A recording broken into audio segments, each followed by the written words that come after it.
दोस्तों ये सवाल बहुत ज़्यादा महिलाओं की तरफ से आता है कि सर मेरा पति मुझे तलाक देना चाहता है, बल्कि मैं रहना चाहती हूँ, साथ में रहना चाहती हूँ, मैंने ऐसा कोई क्राइम भी किया नहीं है, फिर भी पति मेरा तलाक देना चाहता है और मुझे तलाक नहीं देना है।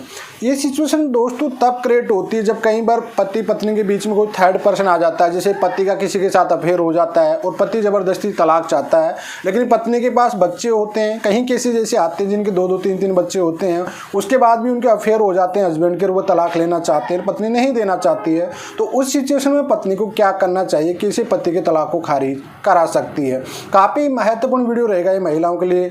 तो चलिए दोस्तों, नो टाइम पास नो बकवास, सीधा करते हैं काम की बात। मैं हूँ हंस। सेकंड बात दोस्तों, कमेंट में नंबर ना छोड़िए अगर आप मुझसे ही बात करना चाहते हो, डिस्कशन पूरी डिटेल होती है, कंसल्टेशन फीस जमा करके आप बात कर सकते हैं। देखिए दोस्तों, मान लीजिए कोई पति है जो कि पत्नी को ये कह रहा है कि बार बार मुझे तुमसे तलाक लेना है, ठीक है, जबकि पत्नी की किसी प्रकार से कोई गलती नहीं है। मान लीजिए पत्नी का एक बच्चा है, दो बच्चा है, आपकी शादी को 1 साल 2 साल 5 साल हो चुके हैं, उसके बाद आप चाहती हो कि मेरा घर ना बिगड़े।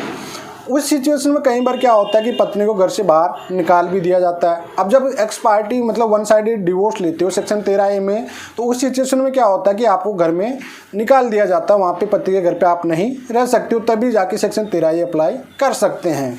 अब यहाँ पे सवाल आता है कि महिला को क्या करना चाहिए। देखो, कॉमन इसमें 1-2-4 ग्राउंड होते हैं जो बेसिकली हर किसी केस में होता है। मेरे माँ बाप को गाली देना, माँ बाप से दूर रहना, ये डिमांड करने की, ठीक है। तो महिला को सबसे पहले स्टेप उठाना चाहिए, सेक्शन 9 का केस करनी चाहिए अपनी तरफ से। सेकेंड, पहला केस आप एक सिविल केस कीजिए सेक्शन 9 का कि मैं मेरे पति के साथ रहना चाहती हूँ। 50% आपका स्ट्रॉन्गेबल यहीं पे ग्राउंड हो जाएगी, आप अपने पति के साथ रहना चाहते हो, सेक्शन 9 आप अप्लाई कर देना चाहिए।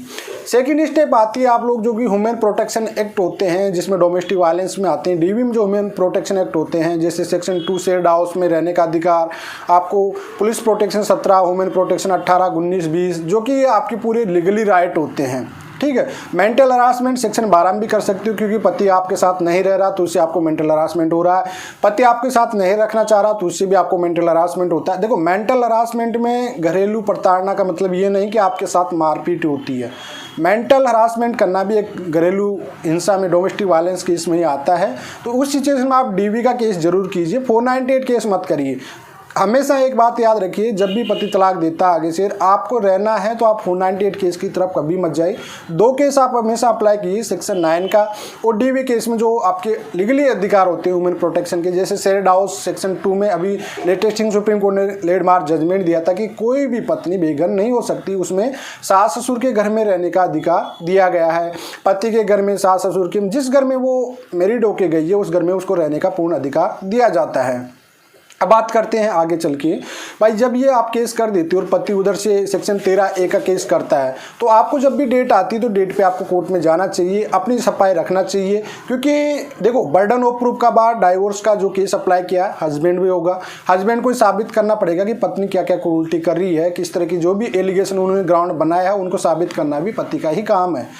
और मैक्सिमम क्या होता है कि जो ड्राफ्टिंग की जाती है डाइवोर्स की, जिसमें सेम जो मेंटल क्रूरटी के बेस पे बनाया जाता है, उसमें सेम एक ही बात लिखी जाती है, गाली गलौज करना, मारपीट करना, मेरे माँ बाप से दूर करने की डिमांड करना। तो इन चीज़ों को प्रूव करने दीजिए उनको, क्योंकि आप खुद रहना चाह रही हो। सेक्शन 9 की कॉपी आप लगाइए, डीवी का आप वहाँ पर कॉपी लगाइए और अपना प्रॉपरली रिप्लाई दीजिए। हर डेट पर आप जाइए, हस्बैंड डाइवोर्स अप्लाई किया है तो आप उसको डेट पर जाइए, अपनी बात रखिए। अपनी बात रखने के बाद जब आपको सामने कोर्ट में पूरी क्लियर आएगी आप रहना चाह रहे हो, तो उस चीज़ के लिए कोर्ट बोलेगा भाई जब आपकी पत्नी आपके साथ रहना चाह रही है तो उस सिचुएशन आपको खारिज कर दिया जाएगा दोस्तों।